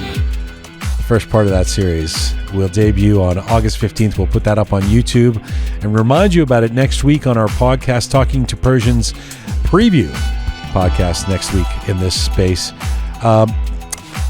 For all things Roqe, our previous episodes, our guests, our funnies, our videos, go to roqemedia.com, roqemedia.com. Thanks to the amazing team who put this show together. Savvy Roham, talented Anahita, the fabulous Keon, Super Parisa, Pega, Meritod, Reza, and Shaya.